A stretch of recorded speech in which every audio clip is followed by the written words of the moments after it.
Welcome to the Mobile Workforce Podcast, where we sit down and have real conversations with business leaders that have been where you are. During these interviews, we'll dive into what it takes to improve systems and champion processes that maximize performance. Each week, our trailblazing guests share their experiences and understanding of the workforce to help inspire change, challenge our thinking, and share what it takes to successfully travel the road to profitability. Now here's our host, co-founder and chief evangelist of About Time and WorkMax, Mike Merrill. Hello and welcome to the Mobile Workforce Podcast. I am your host, Mike Merrill, and today we are recording part one of a special crossover series with the host of the award-winning podcast, Bridging the Gap, Todd Weyandt. Thank you, Todd, for joining us. I'm excited to sit down with you and have this discussion today. Absolutely. Thanks for having me on. You bet. So before we get into the conversation too deep, would you give our listeners just a little bit of an overview and your background and experience? Yeah, absolutely. So I'm, my official title is Director of Creative Marketing at Applied Software, and we are a AEC and manufacturing systems integrators. So we tackle pretty much anything under the sun with AEC, whether it's software or custom development or workflow enhancements. We probably have it covered there. And then through that, I get to host the Bridging the Gap podcast, which focuses in on the innovation and the innovators out in construction and MEP. So we focus a lot on kind of what are those foundational elements to make technology adoption successful, whether that's on the culture side of things or business process side, or the innovation and growth mindset that is needed to not only just survive the future of construction and the changes happening, but really thrive in that new era. Oh, that's awesome. Yeah, I applaud your efforts and enjoyed listening to your podcast episodes so far, and love what you're doing for the industry. It's a great resource that can be really helpful to our brothers out in the field. Yeah, thanks. You bet. So I guess kind of to get things started off, I just thought maybe we could talk about one of those quote unquote elephants in the room that sometimes happens in conversation about construction people and workers, just the stereotype that it's grunt work and people that are less skilled in other areas end up working construction because that's all they're really good at. What are your thoughts on that? Yeah, I mean, it's for sure a prevalent stereotype. And true confessions, I've fallen guilty of that in the past myself, of that it's, maybe just a job. It's not a real career path.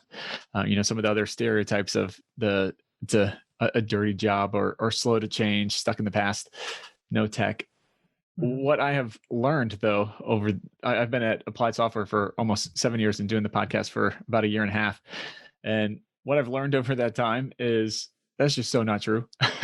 There are so many cool new technologies coming into the construction space. And there are so many people that have their arms wide open for embracing that technology. They're just not good at sharing what they're doing and talking about it. And that's probably stems from a whole bunch of reasons. Chief among them is that the construction industry is full of a bunch of really humble people, which is great. And they're, head down, get the job done. That's all they're focused on, which is definitely, I'm not knocking that. That has its place and its advantages for sure. But they're not great at sharing their stories. Yeah, I think I would agree with that completely. I mean, I grew up in construction, come from the industry, and did some pretty cool projects. But when I go out and about and travel throughout the country and even the world, sometimes internationally, I am just amazed at some of the structures that I see and some of the architecture that's happening in this day and age. And I really tip my hat to the trades that are able to create these beautiful structures and incredibly just almost inspiring buildings that are also structurally sound and built with quality. Oh, for sure. Yeah. I mean, some of those are pretty just mind blowing, especially when you add in how modular is coming into the industry and the offsite bringing in manufacturing principles. I mean, there's some just really cool, mind blowing stuff out there. Yeah. You mentioned a minute ago, just kind of the stereotype that construction doesn't necessarily adopt technology. What are some examples of some things that amaze you from the guests you've had? On the technology side of things, well, I think what I just mentioned there with modular construction coming in and the industrialized construction that's starting to overtake the industry. Yeah, I think that there's just really cool processes that they are able to get a lot more efficient, move projects a lot faster, and then really increase safety just by shifting into a different workflow with offsite and making kind of pulling in those manufacturing principles and turning a construction site into a factory for all intensive purposes. Yeah, I think that's some really cool things going on there that is it's not a majority of jobs doing that right now, but I think that it's going to be growing in popularity for sure. I think another big thing is the construction industry proved over the last year, especially, that they can adopt technology at a rapid clip when they have to and start to put in place all those digital workflows, whether it's as simple as getting on, a Microsoft Teams application or something and having that, chat functionality and collaboration within that platform. I think the construction industry has really proven that they have the chops to adopt the technology. It's not as foreign as some might have you believe. Yeah, and these younger generations that are coming into the trades and advancing in management roles, as some of the baby boomers retire, we're seeing waves of new technologies being adopted in all types of industries and companies that I'm seeing. Oh, for sure. Well, they're demanding it. The younger generations it's not a nice to have. It's an expectation. The company would be very strange and weird if they didn't have the technology for millennials and Gen Z as they're coming into the industry now as well. Yeah, I like that. And you mentioned something a minute ago about safety. And I think that's another area that I'm again, coming from the trades, I'm just very impressed with not only how incredible these structures are becoming and the methodologies that companies are building these buildings and the engineers are putting them together, but these things are being done very safely at record rates and safety percentages that we haven't seen in the past. So amazing. Yeah, for sure. Especially all the COVID curveballs that have been thrown the way of the construction for them to keep the jobs going this last year, I think really speaks volumes to the grit and determination of the industry, but also the can do, get her done mentality of the industry. Yeah, I think like you mentioned a minute ago, that just generally the attitude and even the humility, the quietly just get to work, get our elbows dirty and just dig in and figure it out. I mean, that's definitely something that construction companies are good at doing. Oh, for sure. So what about when you hear things like when companies, or I'm sorry, when people talk about, the projects are always late, they're always over budget, you can't trust a contractor as far as you can throw them. I mean, what do you say to those types of stereotypes that also get thrown around on occasion, or maybe shown on a TV show or something?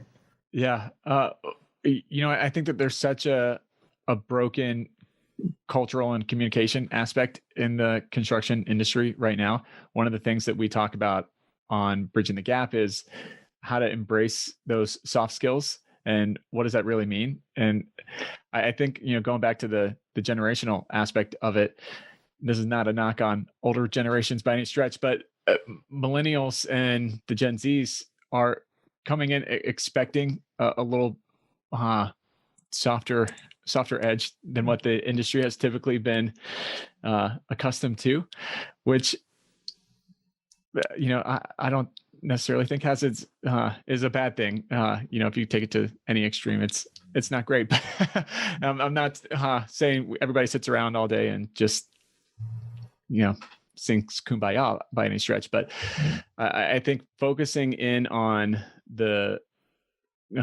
trust factor that and having that as an undercurrent between those different teams is a really big opportunity for the construction industry, because there is bad blood whether you're talking about between the architect and the GC to the subs to the owner, there's so much of people talking past each other and not really sitting down and saying, all right, where are you coming from? What are you trying to get out of this project?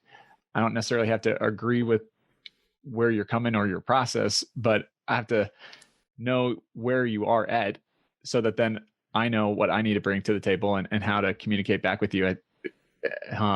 There's so much of the industry of it's just easier to push it down to somebody else, blame somebody else.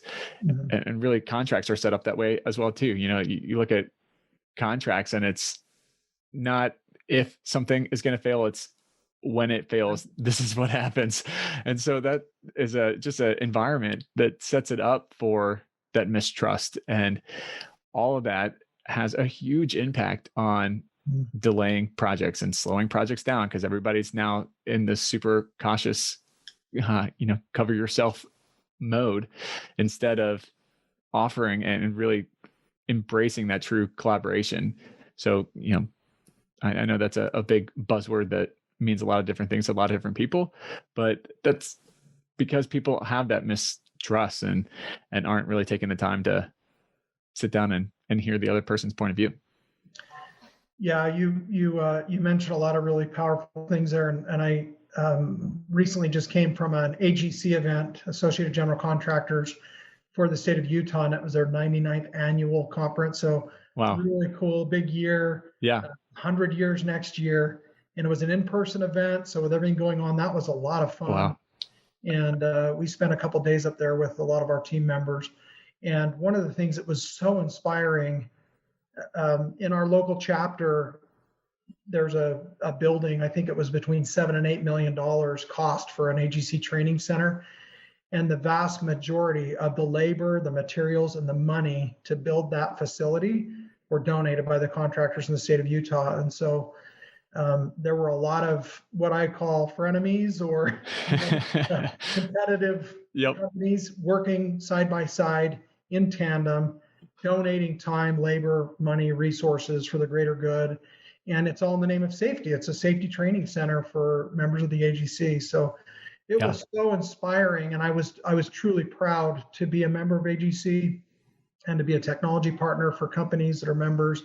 And just to see that incredible brotherhood that existed in that environment. And I think that's kind of what you're talking about. We need to broadly do a better job of those types of things working together for the greater good. Oh, for sure. Yeah. I'm a big proponent of just having those conversations and humanizing the other person I think that goes a long way, and that can sound super corny, but it's effective. Yeah. Yeah, and then one of the things too that was a big push, they have a hashtag, it was We Build Utah was the hashtag. Yeah. Then a really inspiring video clip of, probably a dozen of these construction projects, highways, bridges, buildings, of all the different contractors, and little outsert quotes from different team members that were out there working in the trenches. And it was just incredible to realize the impact that the construction industry has on society in general. And I think sometimes we in construction even take that for granted and need to be reminded of, this new term of being an essential worker. Right. We're all essential for sure. We all equal our part of society, but construction is just a critical component, especially the services trades and people that keep things going. And so it's inspiring to be a part of it, and we need to do a better job of reminding ourselves and others of that at times, I think. Yeah, more than agree with that. So tell me, within the industry, do you think sometimes we're our own enemy a little bit, or kind of, need to be better proponents of this as we have dialogue within our organizations? I think within the industry, we are most definitely our own worst enemies there. And, really the blame starts and pretty much ends within the construction industry on this marketing problem. Because if you're not telling your story, who is? And you're leaving that up to somebody else that does not know what is really going on. And that's just silly.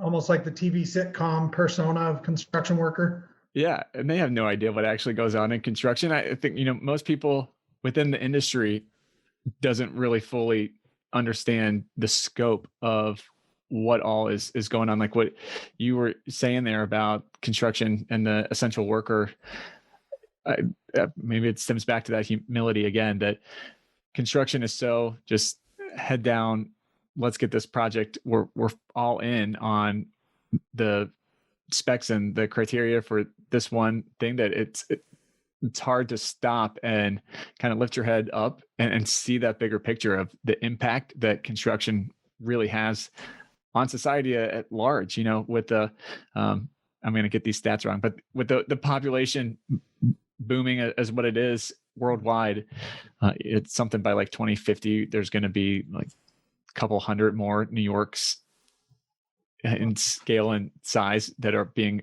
built within the world. That's insane, and that doesn't get done without construction.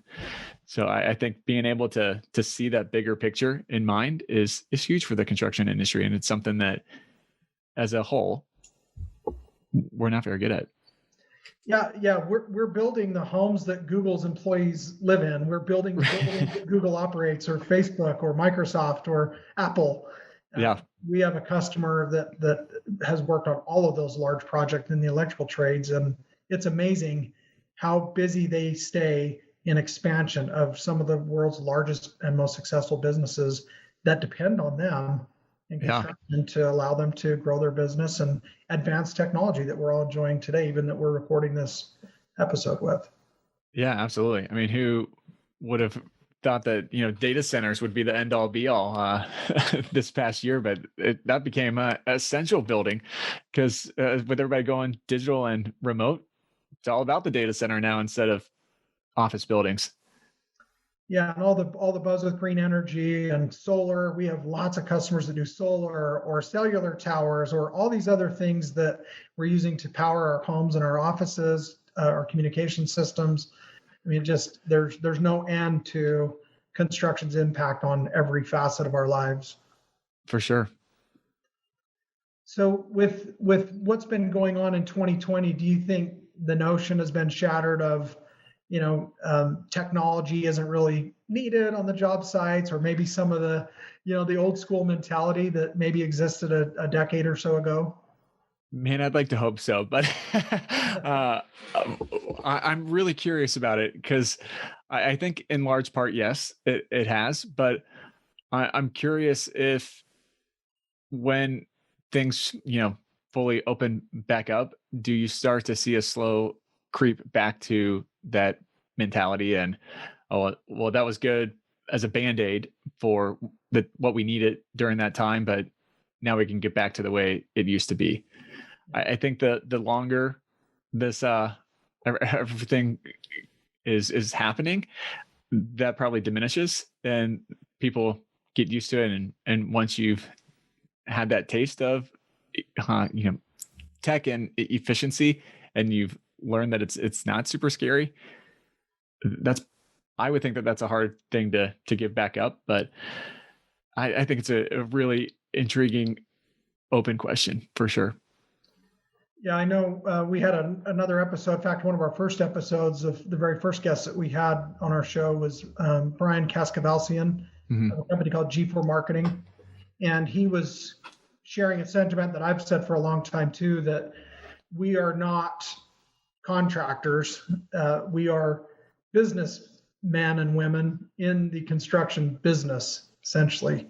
Sure. And one of the most important things that can happen to advance that business is marketing ourselves properly and appropriately. And that's definitely one of the big gaps that I see even still in construction companies. Yeah, absolutely. And admittedly, I'm very biased in the the role of marketing has that it can play, but in my mind, it really goes back to what I was saying about if you're not telling your story, then you're leaving it up to somebody else. And at the end of the day, marketing is all about storytelling. People are visual. They want videos. They want pictures. That they want to be able to relate to the human success stories that are in the industry. And in my mind, at the end of the day, construction is a people-driven industry. And we just have to do a better job communicating. What does that really mean? What's the impact of that? How can, you hear all these stories of the guy going into the trades, not going to college. He's not getting $100,000 in debt, and he buys his first house by the time he's, 24, 25, and he's doing awesome and making a killing compared to the college grad that comes out $100,000 in debt and gets a, remedial entry-level job right out of school. And it takes him years to catch up to where the guy who started in the trades is. So I think being able to tell that in a more compelling way is crucial to the industry moving forward. And really with the skilled labor shortage and all that stuff, I think this is a key component to that. Yeah, there's some very, very well paid employees in the construction industry in this day and age, no question about it. I think that's a fallacy that a lot of people maybe don't understand. What do you think about the younger generation coming through college and maybe coming out of high school now? What can we do to do a better job of recruiting and getting some of them involved? Yeah, great question. So I think being able, going back to those stories, I think that's huge. Find the people that have done it and help make them the spokesperson for it. Cause it's one thing to say that it's possible. It's another thing to show somebody that it was possible with, like, this may be controversial. I'm a Tom Brady fan. So, if you would tell somebody that it's possible to win 7 Super Bowl titles and go to the Super Bowl 10 times in your career, you probably wouldn't really believe that that's true until you hold up Tom Brady and say, this dude's done it. It is possible.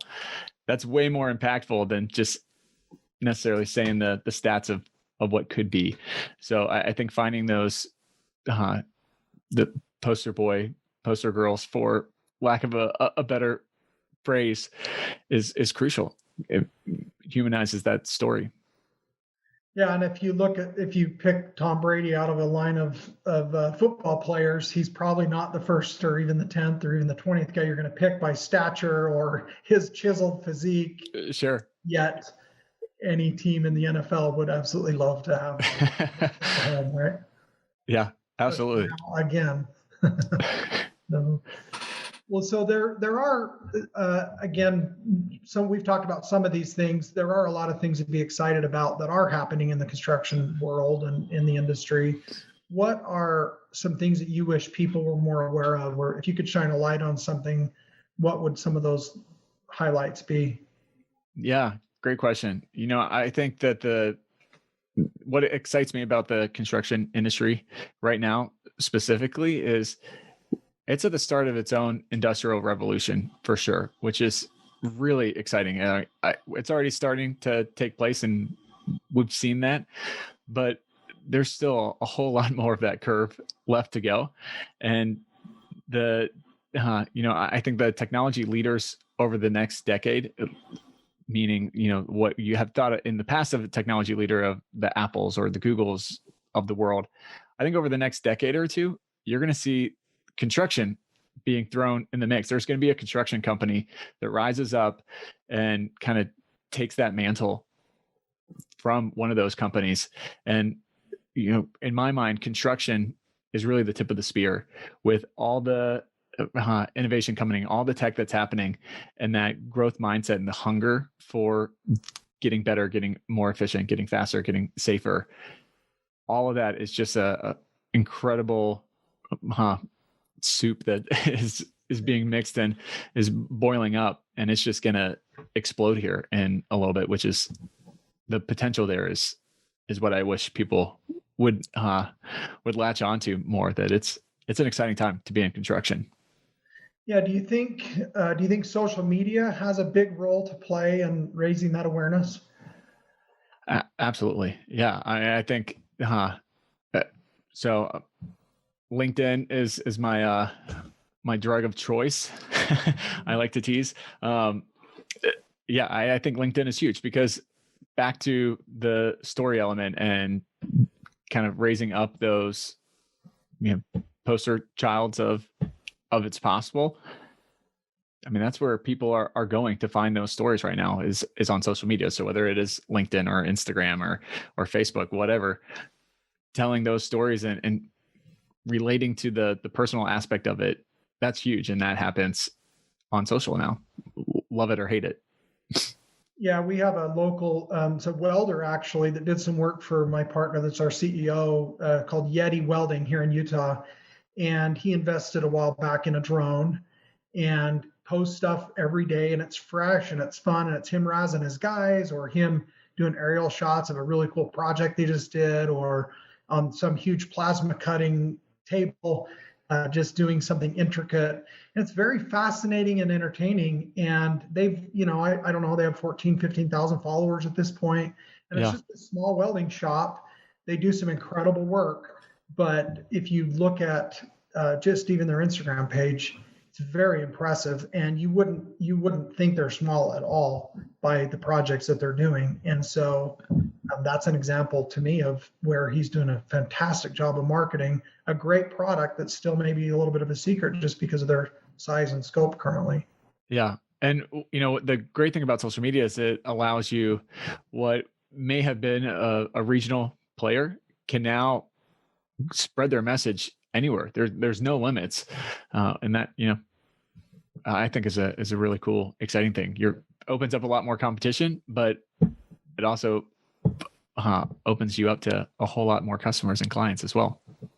Well, and if you really feel like, everybody says they have the best quality or they have some tagline that's the same as 1,000 other business cards say.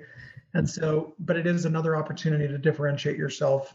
And if you believe in what you're doing and you're passionate about it, I think that shines through and that will resonate with them more than just another marketing slogan. Yeah, I totally agree. And then you get to compete against the best. And right. That's something in and of itself there.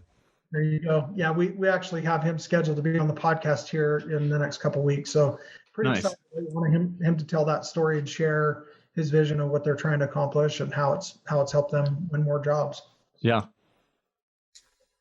So within we talked about social media, LinkedIn, different mediums that companies can utilize as tools. I mean, it used to be just, we've got a website, and you immediately were in the upper echelon of construction companies. and so I think we're well past that. But are there some other things? I mean, commercials, radio stuff. I mean, what other kinds of things do you see companies doing that you think are helpful? Yeah, I'm a big proponent of videos. Whether you can release them on the website, you can do in email campaigns or social or a ton of variety. And people are growing more and more and more to be visual creatures. And we always have been. But, the video allows people to see it in real life and put themselves into that story and kind of latch onto it in a different way. So any chance that you can do a video, and right now, everybody has the power to do really good videos just on their cell phones. It's the quality there that's all you really need. So don't overthink that. Everybody can be a videographer now. Well, that's a great point. And even as a learning tool for within the trades, I built a fire pit in my backyard of my home a few months back. And I just looked it up on YouTube. I had a friend that had done it, and I was laying cinder blocks and running gas piping and, cutting out sheet metal, every step, grouting, laying stone. And I come from construction, so I'm pretty handy with some of those things, but I'd never physically done that.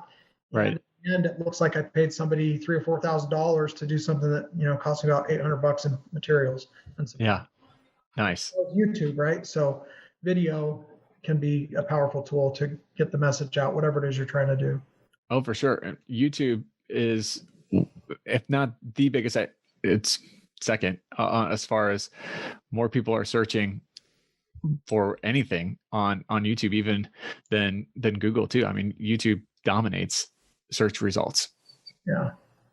How important do you think salespeople are in construction companies? I know a lot of companies adopt that and have them, and then a lot of smaller companies, it's the owner or really the upper management are the only ones really actually selling directly. But what are your Yeah. thoughts? I think that there's obviously a place for sales reps, hands down. It's a personal business in construction, and there's, that handshake or fist bump in today's world, virtual fist bump, that goes a long way for sure. But you see the stats of most people, like 70-80% of people have done 90% of their research online before they ever want to talk to a sales rep now.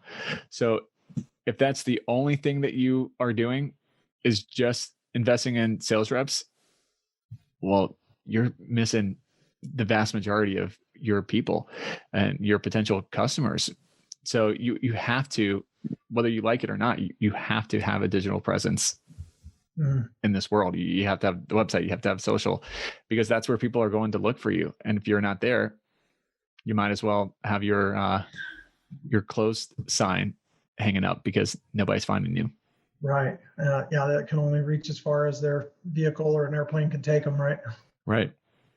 So one of the other things, and this just popped into my head, I mean, a lot of the messaging that you're sharing and the ideology is also that everyone's in sales, even in the field, right? They're all a part of that sales arm and marketing arm, whether they realize it or not. How do we help the field recognize their role in establishing that reputation and helping the company look as good as possible? Yeah, I think it's a great, important question. And it starts with telling them that they are and having that conversation, because a lot of times I don't think that it stems from the people out in the field don't care about it or they don't want to embrace that, but they don't think about it. They don't, back to the head down mentality. They're like, oh, that's somebody else's job. This is my job that I'm getting paid to do. And so to communicate that out, that goes a long way. And then follow that up. It's not a one and done communication. It's a consistency effort there. And then it's a live by and set some examples, have people throughout the industry or throughout the company showing what that means. And, maybe going back to the culture aspect as well too, as I'm thinking through it, is in order to really market it well and to represent that well, you have to take pride in the company and the brand and what it all represents, which is the culture aspect of the company, and making sure people are feeling heard and feeling included and feeling like they are valued in what they are doing and know the why behind what they are doing. And when they know all that and all those boxes are checked, a lot of that's going to happen on its own. People are going to naturally start sharing what they're doing and naturally start posting it out and talking about it more. So what I'm hearing is start the conversation and allow that message to bounce around in people's minds so it's top of mind, and then you start together. Yeah, start with something and then share it consistently. So for a company that isn't doing a good job of this, or maybe for one that is, what are some things that they can do to start really marketing themselves better? After they have the conversation, what are some steps or things that you would recommend? Yeah, pick a platform that you want to do. Don't try to eat it all at once. If you got a website, great. What social can you add in next? Then start sharing something. I know that there's some people that are uncomfortable talking about themselves and putting themselves out there, and that's okay. You don't have to. Brag on an employee, brag on a client, take a picture on a job site and share what you appreciate. It doesn't have to be anything super complex or super intense. It can take you 60 seconds to do a post, and just tag somebody and let it go from there, and you'll be amazed at how it takes off. Yeah, and I think, one bit of advice I would share with the listeners, just last week, for the first time. I posted something on LinkedIn that I like to trail run, get up in the mountains, and I was on a trail run, and I thought, you know what, I'm just going to introduce myself as Mike Merrill, the trail runner today. Yeah. That works with WorkMax and is a part of the team here. And I actually had substantially more engagement and interaction and comments and different dialogue from all kinds of people that I've never heard from when I just posted a normal thing about our product or what we're doing or an event we're at. Yeah. It was clearly more interesting and also stood out to them to just share a little bit of me. And even though it was on the personal side, so there's maybe another tidbit that the companies could try. Yeah, for sure. Love it. I think one of the things to think about and have in the back of your mind is what makes you stop and catches your attention when you're on social. Chances are, if it's making you stop, there's probably something there to it to use that as inspiration and an example. I love that. That's a great point. So take note of the things that catch your eye, is what you're saying. Yeah, absolutely. Love it. Well, great. Well, so to kind of wind things up a little bit, just like to ask kind of a few questions here at the end and get your feedback on. So what's one skill that you've mastered or that you feel like you've been able to really take advantage of that's made a positive impact on your business life? I don't know if I'm a master at anything, but I'd like to think telling those stories and championing the innovation in the industry, and maybe tie that with, because I think they all play hand in hand with the healthy team culture. Yeah, I love it. Good. What about something that you do regularly that's become your go-to, kind of your superpower, something you're really good at? What's your one habit that you lean on to help you be productive?